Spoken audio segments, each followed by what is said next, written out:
property for the management side.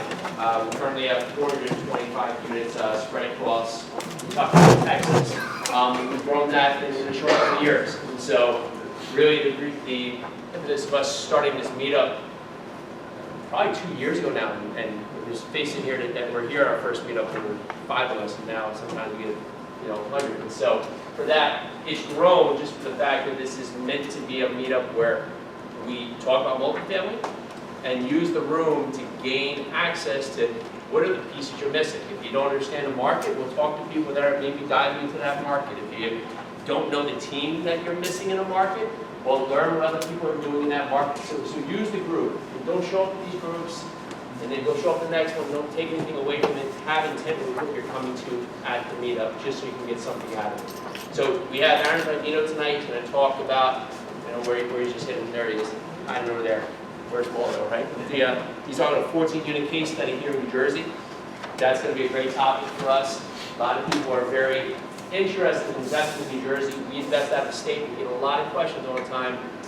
Let's talk about New Jersey because it's close, you can relate, you have it in front of you. And so Aaron's going to be able to talk to that tonight. That's an important dynamic is that if you want to focus on New Jersey, he's focusing on a slightly different metrics than I'm focusing on.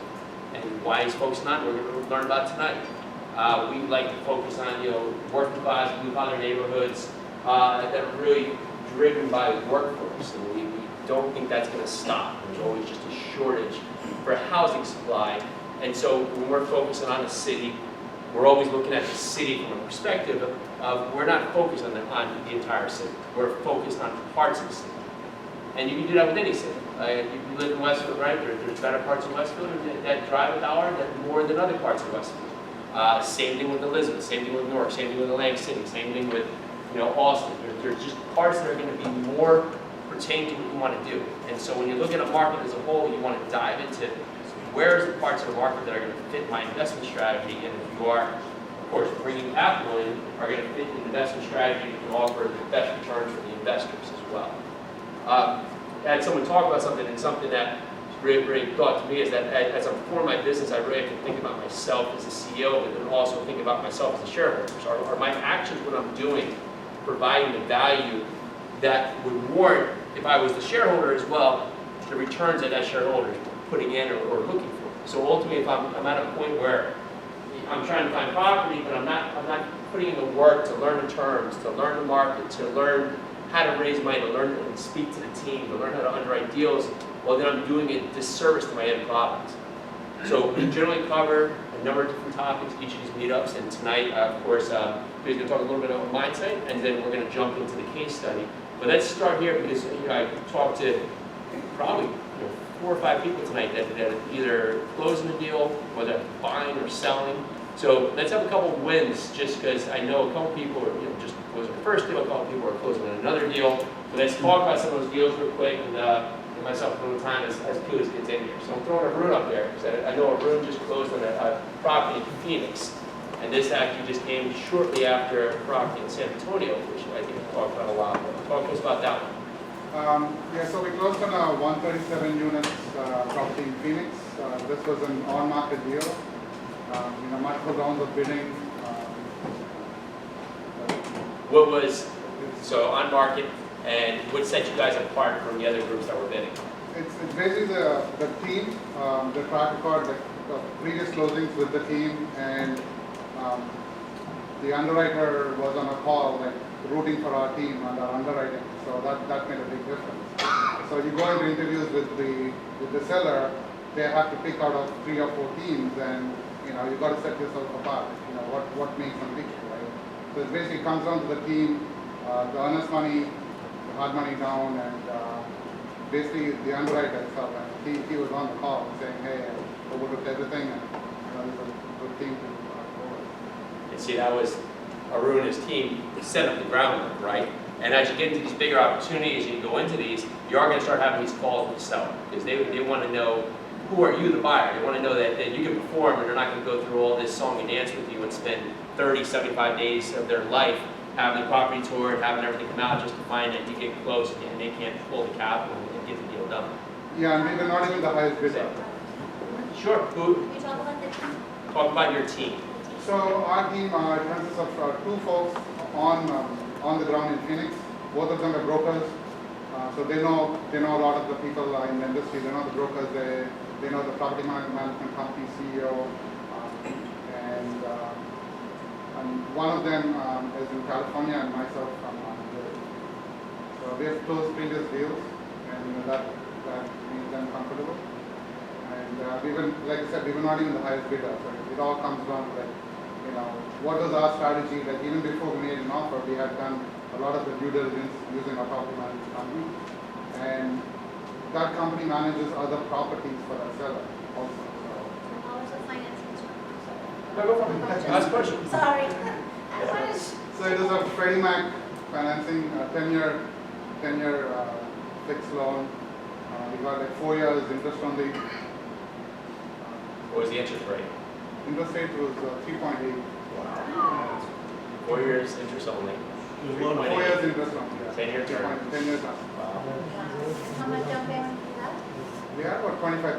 You did. That's great. So we raised about 6 million. That's great. Did you have to do a lot of rehab to get that 4 years interest only? What's that? Did you have to do a lot of rehab? I'll get you next time. Yeah.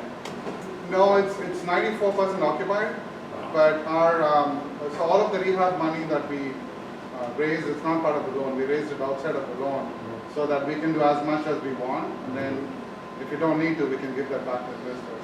So our plan is to renovate the units and bump up the rents over time. I mean, Phoenix rent growth is over 8%. We only factored in 2% rent growth. And why did you do that? Why didn't you jump to the 8% because of what's happening? 8%? No, yeah, I mean, tell us why you're not using the 8%. I mean, we just don't like, we just, like to be a conservative underwriting, and everyone's talking about recession, so even in the worst case, even if we ever take it with a recession, I don't see Phoenix rent growth coming down, way that much. So even at 2%, the numbers work for us. So that's why we just went with the lower number, not overshoot it, even though the market is there. That's great. So it's built in, right? It's great. It's built If in. you get that 8%, super. But if not, the trend that's been sticking to the norm for the last 10 years, 2%, phenomenal. And we can at least stand that, and the deal still works. And you talked about when you're structuring a loan to get into these loans, it's important to think about it, right? So do we want to roll the CapEx into the loan, and maybe we're going to pay 3.8% for this, but we're going to have to go through a song and dance to be able to have that money come back to us. And I'm actually going through this now. I have a loan. I'm flying to Kentucky tomorrow at 5 a.m. because it's my third inspection because there's a lender who I've used on 2 deals. They fired a number of people in there, and they've messed up my paperwork 3 times. So I've now gone through 3 inspections where the inspector, who's a third-party inspector, has shown up with the wrong inspection list, even though we confirmed it the day before and literally 17 times before that. And then all of a sudden they don't inspect it because they don't have a list, and I can't get money out. So I have a couple $100,000 still tied up in a loan that I'm on 4 months now just trying to get this out. And we're funding the repairs going through, but we made the choice to put it in for this loan because that was at the time the better option, and the lender has worked fine to do that on the previous loan. So you have to always think about your ramifications here where, okay, you're paying a little bit more for that money you're raising to your investors. However, you can choose, do I deploy it right now? Okay, well here it is. Or you're going to put that money out and then have to go through the draw process and everything else you can go through the paperwork process as well. And the other thing was, there was not a big list of lender required repairs. So the property was pretty clean, nothing much from absolute requirement stage. There's only our renovation budget. And that's another good point to talk. So when you go to close for the property, you have your choice of repairs, but the lender's also going to tell you a list that they want done. And that list doesn't come out months before for you to prepare. You need to prepare for that because that's coming out a couple days, maybe a day before. You need to have that money because they may say you need to bring another $100,000 to the table for parking lots, roofs, a couple windows, whatever's their point here. So if you just raise enough, you may be really just pushing the guideline of having to pull a lot of money out of a hat just to get to the close. I can definitely make it comfortable. So you always want to be raising, of course, for your down payment, for your fees, for your CapEx, for your reserve. And depending on how hairy it is, you may want to reserve for 3-6 months of your debt payments, just for other situations that may come up. Cool. How did you raise the $6 million? Contacts, investors, everybody here, and just networking. Great. How many investors made up the 6 million? So there's actually one investor that came in with 1 million because they couldn't do a 1031. So we had to raise the 5 million, and that came out of about 63 investors. 63. And we did a 5 or 6 seed. And how do you pay them? Do they have shares? Do they- It's do structured they as a have equity? syndication, right? It's a Yeah. syndicate. So they're limited partners in the deal, and then can you talk to what's your structure? So ours was 81% to 19. So 81% goes back to investors, 19% to the sponsors. There's 81 to the LPs, 19 to the GPs, Yeah. no fees. No fees, there's No no pref. preferred anything, no pref, nothing. pref. It was Yeah. a straight split. Cool. There's a million different ways to structure it. I'm sure you're going to talk about it a different way tonight. So again, like this is not, there's a lot of ways you can look at the deal. And ultimately, if it can work for you and your investors, great. Structure the deal that way. And so it can be on a lot of different ways, based on risk tolerance, based on cash flow, based on location, based on heavy lifting. So look at the deal, and then look at there's always opportunities for you to structure a deal, but it's got to be a win-win, right? So this is the purpose that you're helping other people, and when you go for that for raising money, that's ultimately the cause here. If you're helping people get to what they want, it'll be a lot easier for them to be able to give you access to capital. So, and yet you didn't raise that $5 million just starting yesterday. You've been No. building that ground, No. right?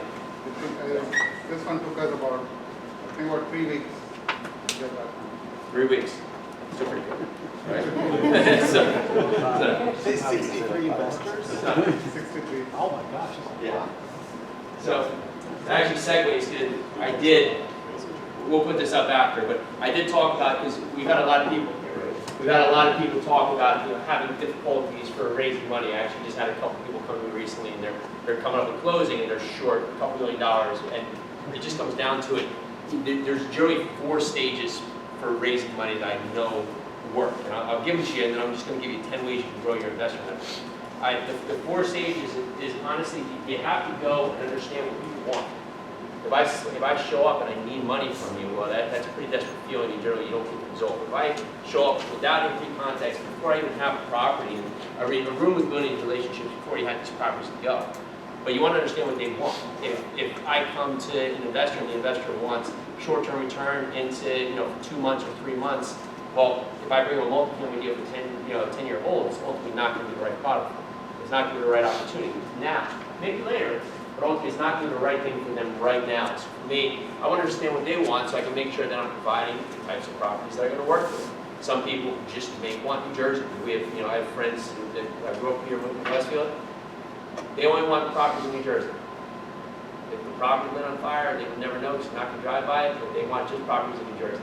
But in that fact, there's other people that are comfortable, in different markets, in different areas, based on different items, and then there's people that are just predicated on, okay, what's the returns? And so you want to understand what they want, and that's the first stage. The next stage is them understanding you, understanding what you're doing. Because if you close deals, you have the track record, you talk about your case studies, you close San Antonio, you close Phoenix, you talk to those deals. But if you haven't done a deal, everybody's going to be in here and not have done a deal before. It's far from the course. You got to start somewhere. Well, you want to talk about your track record. You want to talk about what you've done in business. I had a gentleman, he just felt like he had no experience, but he's got 2 successful restaurants. He's got big teams in the restaurants. He grew his father's 1 restaurant to 2 restaurants, built it from there. Has teams. Those teams are now feeding their families based on what he's doing there. That's a track record. He's grown businesses that have been successful, and he's grown from there. You can talk about that. You can talk about what you're doing with any parts of your job. And on that point, you got to use that to your advantage. You can't just go in there, well, I have no experience. You got to talk about what you're doing. And then third, and this is all, I do this all before I have a deal, is talk about why multifamily. Why do we like this asset class? What is it about multifamily that stands out that we actually want to be involved in? Why do we like this asset class? Why is it? So cash flow, appreciation, depreciation, tax benefits, debt payment, all of these are drivers. Rent growth, for BC rent growth has had 1 down year in the last, I think it was I forget the metric, 25 years, it was 2% in 2007. There's a housing shortage. So many markets need tens of thousands of houses over the next 10 years, and we're building at like 40% of that. So the housing crunch. the return structure, and it's one of the best return asset classes over the last 10 years. So if you look at all these parts and talk about why you like multifamily, well, now people can understand it. And we generally will provide a mock deal, because we haven't done a deal before. Well, a lot of investors in the room, maybe they've done stocks or bonds, mutual funds, but they've never even potentially even known that you could invest in apartment buildings. They've thought about it, they've thought that it's this big institutional player, and they didn't have access to it. So talking to them about it, they want to make sure that they're now having access to that. Where, okay, so how do you let them know? We make a mock deal, a one-page mock deal, and we leave with the investors. And this is before we ever have a deal. And now we've done all this groundwork. Because if I go in day one and say, hey, I get this 100-unit apartment building, it's going to offer you an 8% preferred return, you have an IRR of 15 when you're setting it down, you're going to hold it 10 years, you're going to be like, whoa, whoa, whoa, no, I don't even know what that is, and you're going to get no's. But generally, we do all that track record, we've done all that without a deal, touch base with them, follow back, 2, 3 months, 4 months, 6 months, whatever it is, we finally find that deal that looks a lot like the mock deal we provided to them. Months prior, we bring it into them and say, hey guys, remember,